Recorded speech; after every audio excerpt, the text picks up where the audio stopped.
বলা হয়েছে পিতা ও পুত্রের বয়সের অনুপাত 14:3। পিতার বয়স 56 হলে পুত্রের বয়স কত? খুবই সহজ একটা অঙ্ক, খুব সহজে আমরা অঙ্কটি করে ফেলব। দেয়া আছে পিতা পুত্রের বয়সের অনুপাত, পিতা ও পুত্রের বয়সের অনুপাত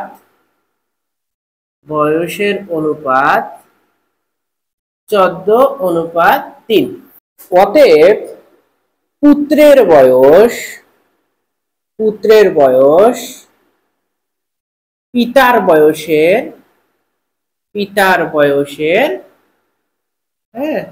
বয়সের কত হবে?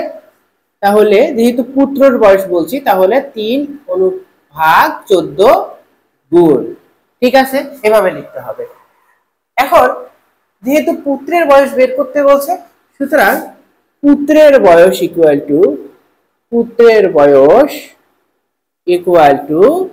3/14 গুণন পিতার বয়স।